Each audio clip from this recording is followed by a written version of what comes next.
Well, this is a little bit embarrassing. If you remember my year in review last year, I set a goal for myself to get to 5,500 subscribers, which was, I think, 1,000 more than where I was. I don't remember where I was when I started it. The goal was to get to 5,500. I hit 4,900. Fell a little bit short, but that's on me because I didn't keep up with it. I took a little hiatus throughout the year a couple of times. I didn't keep making as many videos as I used to. If I'd pushed it and I kept making content and put it out there, I definitely would have hit that. But I just didn't. So I'm at 4,900 right now. And I'm going to play it smart this time, and I'm not going to put a number on my goal. But yeah, I didn't put out nearly as many videos as I have in past years. Didn't have as much time to do videos as I would have wanted to. I was working a lot. I had other things going on. So something I've done in past videos that I'm going to change up, I'm not going to do it this year, is I've always done like top 10 lists of the channels that I've watched the most for that year. And the channels I watch the most are pretty much the same, so not really a point in doing that. You know, I got Demolition Ranch and Matt Carricker. Used to be Off the Ranch was his channel. He changed the name to Matt Carricker. Lojo, Flair, Kendall Gray, Braden Price, etc. The same guys I've always watched. Although there's a couple of channels that have been removed that I'm not watching anymore. Something in the guy's personality changed, and I'm not vibing with it anymore. So, but I'm not going to get into that. So instead of doing the top 10 list, I'm going to do a top. Well, I couldn't think of 5. I was going to do a top 5, but I'm going to do top 4 new channels that I started watching this year. They're not really necessarily new channels, but they're just channels that I found this year that I started watching, or last year, whenever this video comes out. And most of them are not outdoors related, because I've been doing some projects, working on, mechanical things. So the channels I've been watching the most this year or especially the newer channels, mechanic related. But the new ones this year are motorcycle and engine related, car engines, etc. So number 4 is Junkyard Digs, and he's a restoration mechanic, like master mechanic. I think he's got an engineering degree. I found him because he was on Matt Carricker video, so I started watching him through that. And what he does is he goes around and takes junked vehicles that have been sitting for years and years and haven't ran in years, and he gets them running and driving and legalized. And it's pretty cool. So here's a little bit of a clip of that. I think that's the second worst GTO in existence. Ladies and gentlemen, welcome to another episode of Junkyard Digs. Today you join myself, Dalton from Pole Barn Garage, Angus, and Dalton's son, JD, on a farm somewhere in a cornfield in Minnesota that is absolutely packed full of abandoned cars. And in the next 3 days, we're going to see how many of those we can get running. Let's get into it.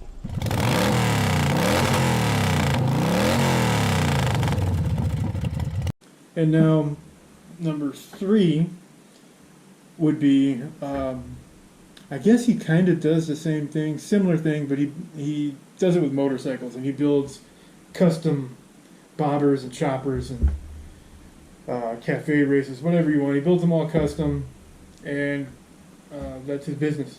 He sells them.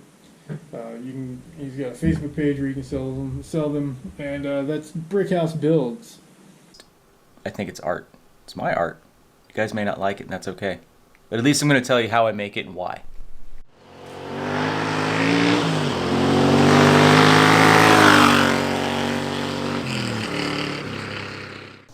This CX500 build started out as a basket case, with the bike coming to me as a literal pile of parts. The goal for this bike is to be a highly capable and functional machine for multi-day adventure rides on BDR routes. For this reason, ground clearance, fuel capacity, and gear carrying capabilities are top priorities.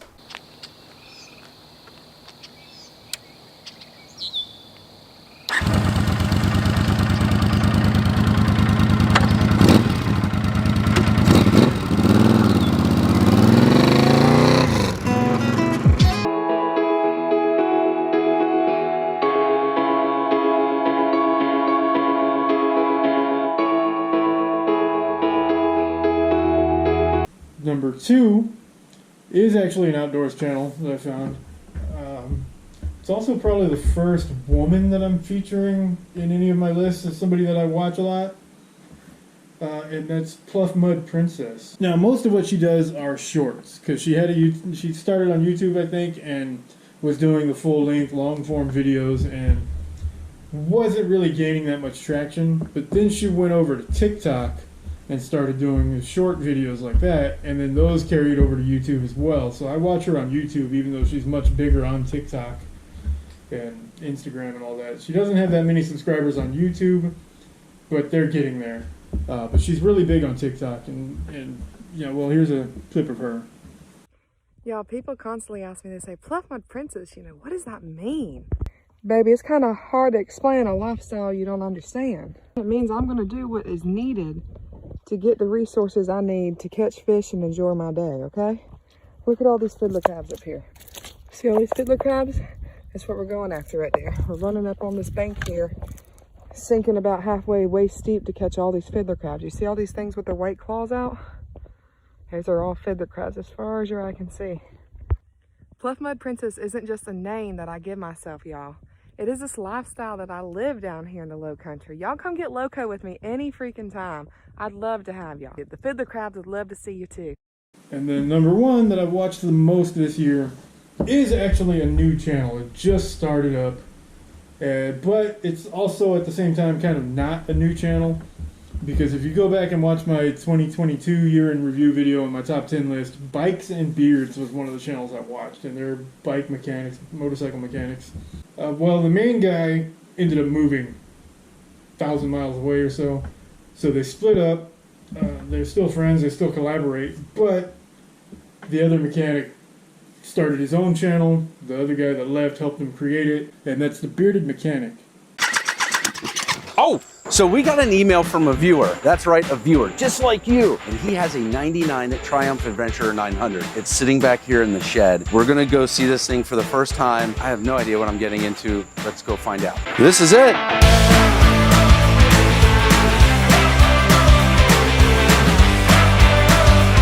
This is what our project is today, Dan. We got parts in bags, we got parts on shelves, we got parts that aren't there. And we need to get it running today. Wait, does this go with it? Yep, that's our fender. Oh my gosh. And there you go. Those are the 4 channels that I've watched the most of this year, as far as like new channels go. And I would normally do like a top 5 or top 10 or top 3, whatever moments of the year for me personally. But I didn't really have a lot. I mean, I went out, I caught a lot of decent fish. I went hunting, but I didn't get to shoot anything this year. And there just wasn't a lot of big moments. So I'm just going to do the number 1 moment for me, which was the biggest fish I've ever caught in my life. And that's the black drum off the Goose Island State Park Pier. It's only 20 pound braid, or 20 pounds. Yeah, but you gotta get a reel on it though. Hell yeah, are you recording? Yeah, I'm recording now. Big black drum. Go. It's like I can't even move him. This is gonna take a long time.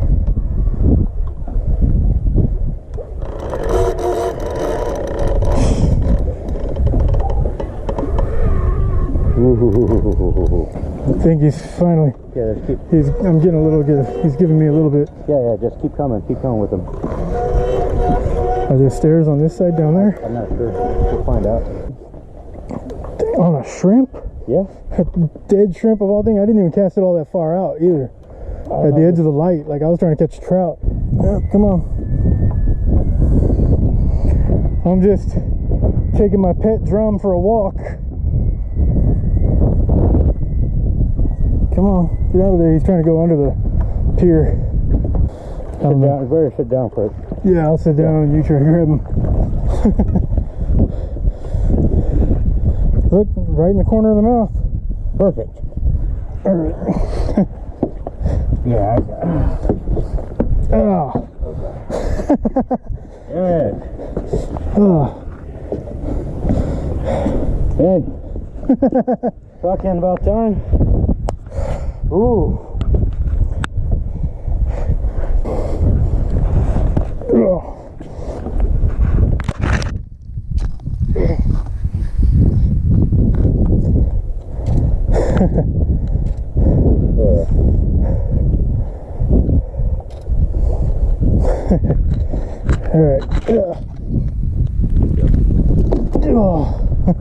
Looking forward, I'm getting tired of having a real job, so I really want this YouTube channel to take off. So yeah, I mean, if it was going to get big, it would have happened by now. But I mean, I can still get it bigger. So I am setting goals to get bigger, to do more work, put more effort into the work, into the videos. I just need to work more on quality of it, because usually when I put a video out, I kind of have to rush the editing process. Like in my last video, I thought it came out pretty good, except that, after I uploaded it, I catch a couple of editing mistakes that I missed, and stuff like that. But I mean, that happens to everybody. Yeah, I need to get out more, need to do more. We've still got late season deer hunting going on. I need to get out there and hunt something. I got to put some meat in my freezer, and I got to get out and do different fishing, because I didn't have any time to do any kind of traveling this year. Only a couple of times we went down to the coast, and yeah, I just didn't have that much time. So I need to make more time to put into the videos, and I need to take more time to edit them and put them out properly. And something else I've got going on now that I've started, I actually have another YouTube channel. That's what I'm going to start with. I have another YouTube channel that I've actually had for a lot longer than I've had this one. It was something I started when YouTube first started up. Actually, I was doing this kind of stuff before YouTube was even a thing, and before it even existed.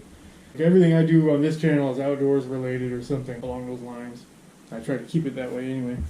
But another passion of mine, I don't know if you can see behind me up here, got autographs and stuff. I've collected autographs and sports memorabilia and all kinds of stuff since I was a kid. And before YouTube was even a thing, I had my own website where I was talking about my successes and autographs that I've got, and then opening packs and boxes of cards. And when YouTube came around, I started doing videos of those. I used to do just blog posts about it, but now I started doing videos, and I was doing that. And I was actually making more money on that than I was on this channel for a little while, but I didn't have a very high subscriber count, because it's a very niche market. Some channels out there are huge, but most of the channels that do it are kind of small. And a couple of years ago, somebody broke into my house here, and they stole, in total, about $35,000 worth of stuff, camera equipment, all kinds of stuff. But $20,000 of that 35 was all sports memorabilia and autographs. I also had a set of cards that I got when I was a kid. It was from 2001, and I spent many years collecting that whole set and completing it. And while I was collecting it, I started getting them autographed. So after I got it completed, I tried getting the whole set autographed. And there's about 800 cards in that set, and I had about 500 of them autographed with huge names from baseball, Hall of Famers, guys that are dead now that you can never get. They're completely irreplaceable, guys that died right after the set came out, so mine were the only copies ever signed. And I spent so much of my life. I spent like 20 years of my life building that set, and when they stole that, I just stopped doing it. I got out of the autograph game. I just stopped doing everything. But earlier this year, I started getting back into it. Started collecting autographs, doing box breaks and stuff like that. So if anybody's interested in that kind of stuff, I have it on another channel. But that's only got like 300 subscribers. And since I took a couple of years off, I'm basically starting over on it. It's just an old channel that it's not getting any views anymore. So, yeah. I haven't been out doing autographs in a while, a couple of years. Finally came out of retirement for it. Right now, I just got finished with the Dallas Mavericks. And the only person who signed at all for anybody was Luka.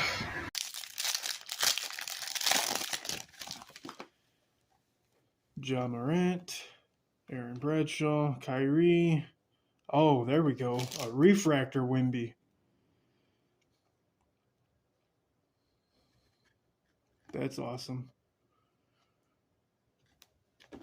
I just got done graphing the Atlanta Hawks, and two guys actually did come over to sign.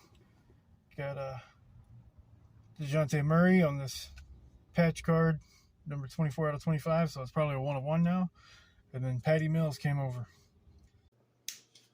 And I'm sure it's not going to be in a pack or anything, so as soon as I open this up, it's just going to be there. And there it is. Oh my god. Oh my god. Kevin Durant.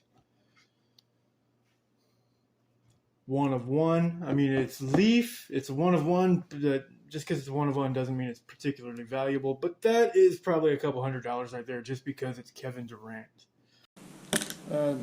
Anyway, yeah, there's a lot of stuff going on, and I'm trying to make more time for it. So, we'll see what the future holds. Thanks for watching. Thanks for supporting me throughout the years. And I'll see you next time.